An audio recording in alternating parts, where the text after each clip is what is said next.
रूस के साथ जारी जंग में यूक्रेन की सेना क्या भारतीय छात्रों का इस्तेमाल इंसानी ढाल के तौर पर कर रही है? क्या इस इरादे से उसने भारतीय छात्रों को बंधक बना लिया है? क्या यूक्रेन के गार्डों द्वारा भारतीय छात्रों को सीमा पार करने से रोके जाने की असली वजह यही है? ये सवाल रूस के उस बयान की वजह से उठ रहे हैं जो उसने प्रधानमंत्री नरेंद्र मोदी और राष्ट्रपति व्लादिमीर पुतिन के बीच फोन पर हुई बातचीत का ब्यौरा देते हुए बीती रात को जारी किया। हालांकि इस बातचीत के बाद भारत सरकार की तरफ से जारी बयान में ऐसे हालात का कोई जिक्र ही नहीं है, बल्कि अब तो भारत सरकार ने रूस के इस दावे का खंडन करते हुए अपनी तरफ से एक बयान भी दे दिया है।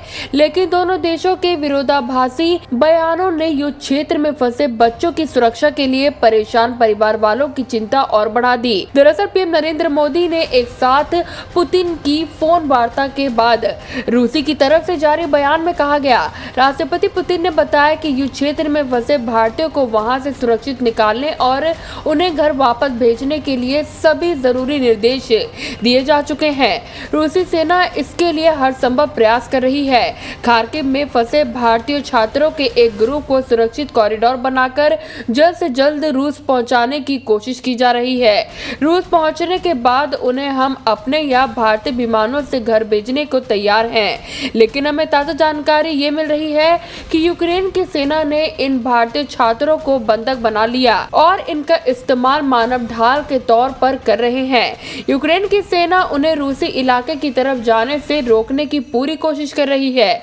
इन हालात के लिए यूक्रेन के अधिकारी पूरी तरह जिम्मेदार हैं। रूसी रक्षा मंत्रालय ने भी मॉस्को के प्रेस से कहा कि यूक्रेन के अधिकारियों ने भारतीय छात्रों के एक बड़े समूह को खार्किव में जबरन रोक रखा है, जबकि ये छात्र यूक्रेन का इलाका छोड़कर बेलगोरोद जाना चाहते हैं। दरअसल उन्हें बंधक बना लिया गया और यूक्रेन पोलैंड सीमा की तरफ जाने को कहा जा रहा है। उन्हें ऐसे इलाकों में जाने को कहा जा रहा है जहां लड़ाई हो रही है। गुरुवार को भारत सरकार ने रूस के इन दावों को खारिज करने वाला बयान दिया। भारत सरकार के विदेश मंत्रालय का कहना है कि वे तमाम भारतीय नागरिकों के संपर्क में हैं और उन्हें अब तक ऐसी कोई जानकारी नहीं मिली कि उन्हें बंधक बनाया गया है। विदेश मंत्रालय के प्रवक्ता अर्दिम बागची ने कहा कि हमें किसी भी भारतीय छात्र को बंधक बनाए जाने का कोई खबर नहीं मिला। हमने यूक्रेन के अधिकारियों से स्पेशल ट्रेनों का इंतजाम करने का अनुरोध किया ताकि खार्किव और आसपास के इलाकों में फंसे भारतीय छात्रों को यूक्रेन के पश्चिमी इलाकों की तरफ ले जाया जा सके। News desk, action India TV.